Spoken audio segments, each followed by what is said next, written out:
पाप करते चले जा रहे हैं जन्म जन्म से, अब समझाओ तो समझ में नहीं आता। उनको चमत्कार दिखाओ कि आज बोले नाम तो जीवन में कभी दुख ना मिले बस, और जो कमा के रखा है उसको कौन भोगेगा? अवश्यमेव भोक्तव्यम कृतम कर्म शुभाशुभम। तुम्हारे जपने न जपने से प्रभु में कोई फर्क नहीं पड़ता, तुम में फर्क पड़ जाएगा। अगर भगवत विमुख हुए तो यह भी जन्म नष्ट हो जाएगा, तुम्हारा अहंकार काम नहीं करेगा।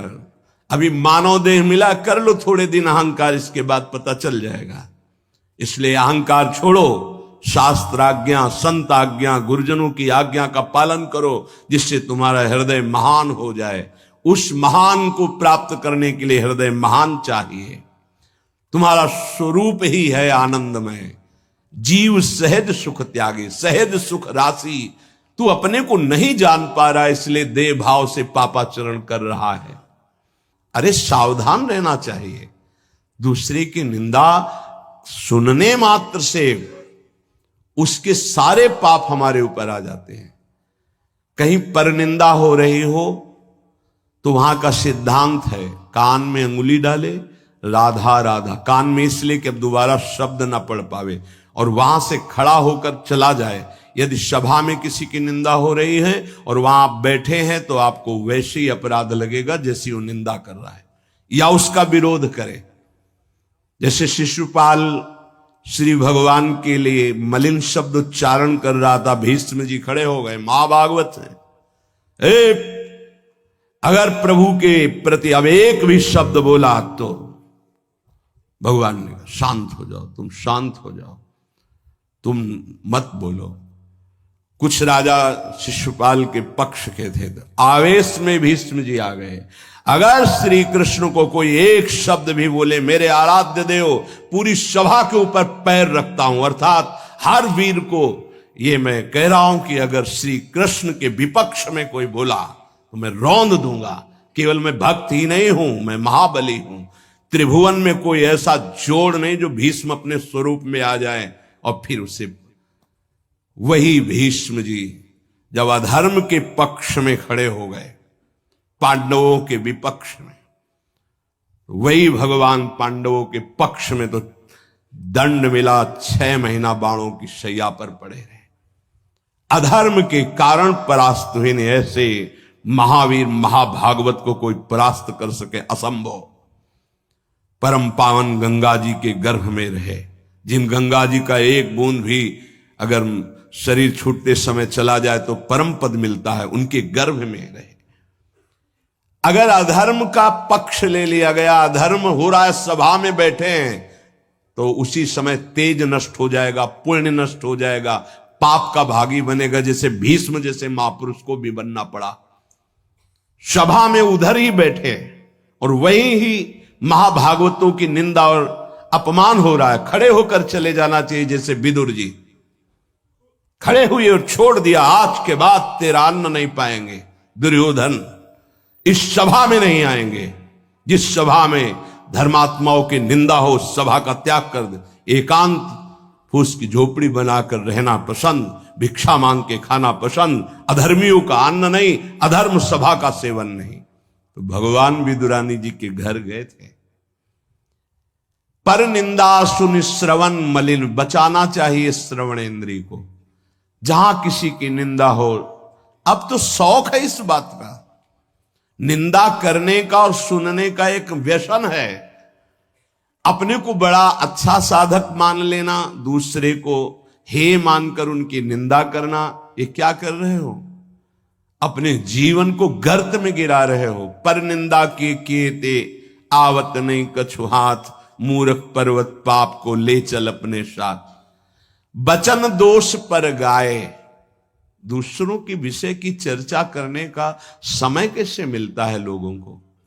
नाम जप करो, अपने विषय में सोचो, तुम्हारा मंगल कैसे होगा, तुम निष्पाप कैसे होगे, तुम्हारे दुखों की निवृत्ति कैसे होगी, तुम अपने कर्तव्य का पालन कैसे करोगे, तुम्हारा धर्म क्या है, इस विषय में सोचो। दूसरों के विषय में बोलने की हमारे पास समय वृत्ति कैसे है? ना तो वृत्ति होनी चाहिए ना समय।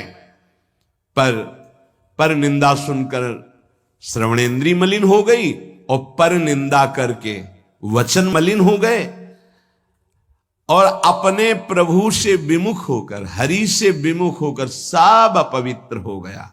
शरीर अपवित्र, इंद्रियां अपवित्र, हृदय अपवित्र, स्वभाव अपवित्र। तुलसीदास व्रत दान ज्ञान तप शुद्धि हेतु श्रुति गावे, राम चरण अनुराग नीर बिनु मल अति नाश न पावे।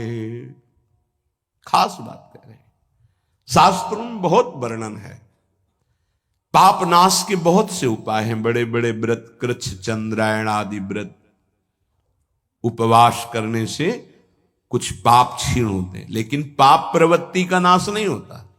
शास्त्र ज्ञान भी पाप निवृत्ति का उपाय है, तपस्या भी, बड़े उपाय शास्त्रों में वर्णन किए पाप नष्ट का। गोस्वामी जी कह रहे भगवान के अनुराग के बिना, भगवत प्रेम के बिना जड़ मूल से हृदय निष्पाप नहीं होता। पाप की जड़ है प्रवृत्ति, वासना, कामना, तृष्णा, स्पृहा। इनका जड़ से नाश हो जाता है जब हृदय प्रेम से द्रवित हो। अपनापन जब प्रभु से होता है, मेरे प्रभु, जहां हृदय में द्रवण क्रिया हुई, आंखों में अश्रु बहे, वो जो पवित्रता होती है, मम भक्ति युक्तो भुवनम पुनात, लोगों को पावन करने की सामर्थ्य उसमें आ जाती है। ये अनुराग प्राप्त करने के लिए मानव देह मिला है, हरि अनुराग। प्रेम प्राप्त करने, कहां प्रेम लग, जरा सी बात हमारे प्रतिकूल हो, हमारी गुरु निष्ठा, भगवान निष्ठा, पता नहीं कहां माया किस कोने में कर देती है कि उस समय में हम केवल उस सामने अनुकूलता को देखते हैं, प्रभु को नहीं देखते, प्रभु के विधान को नहीं देखते। ये नहीं समझ पाते कि हमारे सामने प्रश्न उपस्थित हुआ है, अब हमें अपनी इष्ट निष्ठा, गुरु निष्ठा को परिपक्व रखना है। साधन में उन्नति अपना पुरुषार्थ और गुरुदेव की कृपा, भगवत कृपा दोनों चाहिए। अगर पुरुषार्थ नहीं करोगे तो कृपा है उसका स्वाद नहीं ले पाओगे। कृपा रसोई बना करके सामने रख देना थाल, पुरुषार्थ उसे पाना। पूज्यपाद श्री उड़िया बाबा जी महाराज कहते, साधक का प्रयास और भगवान गुरुदेव की कृपा, ये दोनों सिद्धावस्था की प्राप्ति में अत्यंत आवश्यक हैं। कायर बन के हाथ पे हाथ रख के बैठ जाए कि वो कृपा से सब हो जाएगा, ये कायरता कृपा नहीं सिखाती, ये कायरता है। पुरुषार्थ जितना हम में अध्यात्म बल है उसके अनुसार हम चल रहे हैं, बकाया सब कृपा से हो जाएगा, पक्का हो जाएगा। मन क्रम वचन छाड़ी चतुराई और भजत कृपा करिहे रघुराई।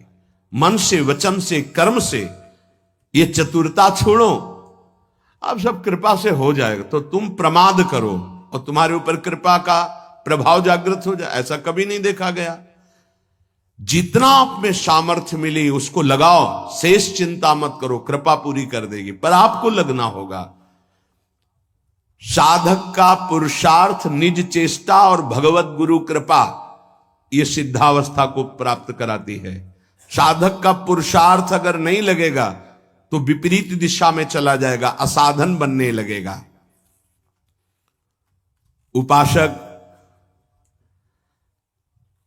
गुरु को कभी मनुष्य न समझे, भगवत विग्रह को कभी धातु का न देखे कि पत्थर की मूर्ति है कि अष्ट धातु की है कि ये काहे, ऐसा कभी प्रश्न न